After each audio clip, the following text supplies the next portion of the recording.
रोखठोक वार्तांकन, रोखठोक बातमी।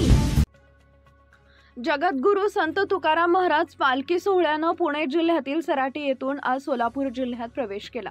जिल्हाधिकारी कुमार आशीर्वाद यांनी मोठ्या उत्साहानं व आनंदानं पालखीचं स्वागत केले व दर्शन घेतले।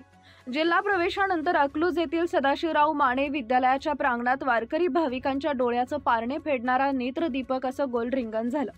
जगद्गुरू संत तुकाराम महाराज यांच्या पालखी स्वागतासाठी खासदार धैर्यशील मोहिते पाटील, मुख्य कार्यकारी अधिकारी कुलदीप जंगम, पोलीस अधीक्षक अतुल कुलकर्णी, पुण्यश्लोक अहिल्यादेवी होळकर विद्यापीठाचे कुलगुरू डॉक्टर प्रकाश महानवर, जिल्हा आरोग्य अधिकारी डॉक्टर संतोष नवले उपस्थित होते।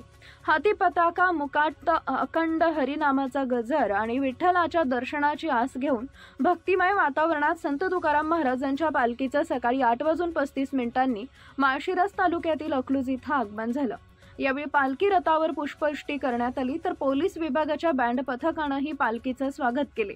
यावेळी संत तुकाराम महाराजांच्या अश्व आणि पादुकाचं पूजन जिल्हाधिकारी कुमार आशीर्वाद व मान्यवरांच्या हस्ते करण्यात आले। पालखी स्वागतापूर्वी पुणे जिल्हा प्रशासनाच्या वतीनं जगद्गुरू संत तुकाराम महाराज यांच्या पालखी सोहळ्यास भावपूर्ण निरोप देण्यात आला। तसेच पुणे जिल्हा प्रशासनाकडून सोलापूर जिल्हा प्रशासनाकडे पालखीची भक्तिभावानं देवाणघेवाण करण्यात आली। पालखी स्वागतानंतर पालखीच्या स्वागत ठिकाणापासून पालखीच्या रथाचे सारथ्य जिल्हाधिकारी कुमार आशीर्वाद यांनी केले।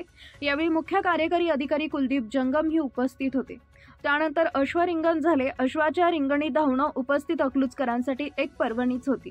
भक्तिमय वातावरणात पार पडलेला रिंगण सोहळा याची देही याची डोळा अनुभवता आला।